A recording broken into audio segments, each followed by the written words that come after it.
গাড়ি থেকে নামছে ওরা কারা? ওরা তো বাড়ির মধ্যেই আছে। এটা কি বিজয় রায়ের বাড়ি?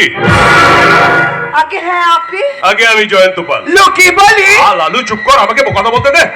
মরুন বলুন না, বাবাই থাকতে বাবা কথা বললেই তো। আপনার ছেলে তো একটা বড় লোকের মেয়েকে গান শুনিয়ে পটিয়েছে। কি বলছেন আপনি? কোথায় তার বাড়ি? কলকাতায়, একটা ধনী ব্যবসায়ীর মেয়ে। আপনি তো ওর মা, আপনাকে নিশ্চয়ই ভুলে গেছে। না না না না, আমার ছেলের কোনো দোষ নেই, সব দোষ আমার। আরে এসব কি বলছেন আপনি? আপনার ছেলে কি ছিল আর কি হয়েছে জানেন? ভুল বলছেন, মিথ্যা বলছেন। আমার ওই ছেলের কোনোদিন কোনো পরিবর্তন হতে পারে না। যে ছেলে ফুল আর গান ভালোবাসে সে কোনোদিন মা বোনকে ঠকাতে পারে না। মা মরা ছেলেটাকে আমি ছোট থেকে বড় করেছি, কোনোদিন আমাকে সে কষ্ট দেয়নি।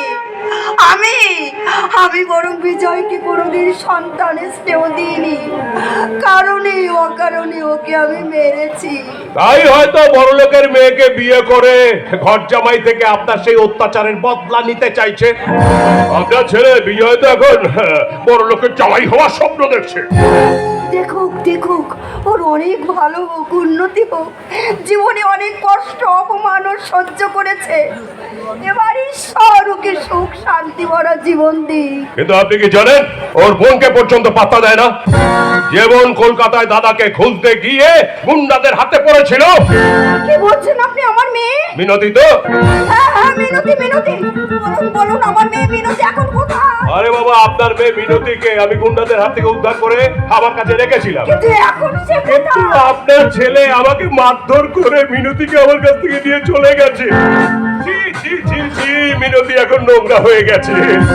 আমার মেয়ে মিনতি নোংরা হবে কেন? আরে এই লালু, বোবার মতো চুপ করার চেষ্টা বল না। মরুন, আপনি তবে কথা বলতে বারণ করেছেন, আমি বোবাই আছি। না আপনি বলুন আমার মেয়ে মিনতি, বলুন। এই দেখুন মিনতির নোংরা ছবি। ও এখন নোংরা জায়গায় নাচ গান করে। তার মানে বিজয় আমার মেয়েকে নিয়ে নোংরা পাড়ায় নাচাচ্ছে? হ্যাঁ, কিন্তু বিশ্বাস করুন আপনার মেয়ে মিনতি কিন্তু খুব ভদ্র, খুব ভালো। কিন্তু যে বিজয় এখন টাকা চিনেছে, তাই তো সে তার বোনকে পর্যন্ত বিক্রি করে দিয়েছে। সে পিড়ি চন্দ্র মাল, লোকে কেন আমিও বলি। না ও তো ঠিকই বলেছে। যন্ত্র ছাড়া মানুষ কখনো এত নিষ্ঠুর নির্দয় হতে পারে না। না ক্ষমা করবেন না, আপনি ওকে ক্ষমা করবেন। আচ্ছা ওদের কাছে একবার আমাকে নিয়ে যাবেন? আরে আপনি যাবেন কেন? আমি বরং কায়দা করে ওদেরকে আপনার কাছে পাঠিয়ে দেবো। বিনিময় আমি যা বলবো আপনি কিন্তু তাই করবেন। মরুন, আপনার কথা না শুনলে ওনার কাছে মরুন।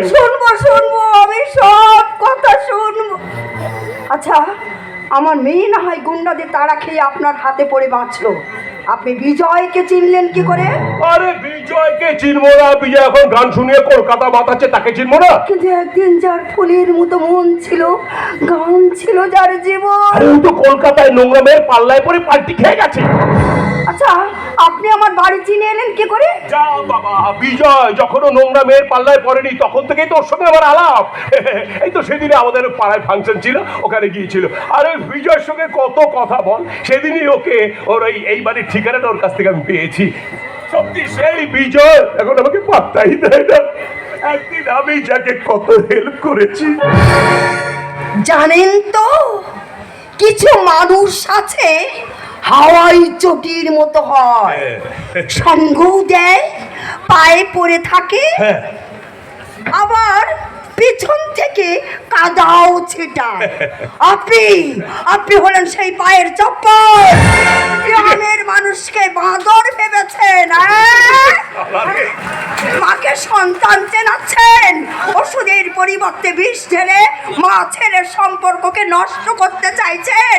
যান, বেরিয়ে যান বলছি, নইলে বাংলা মায়ের পায়ে চপ্পল নেই কিন্তু ঘরে মুড়ো ঝাঁটা আছে, সেই ঝাঁটা দিয়ে ঝেঁটিয়ে বিদায় করবো।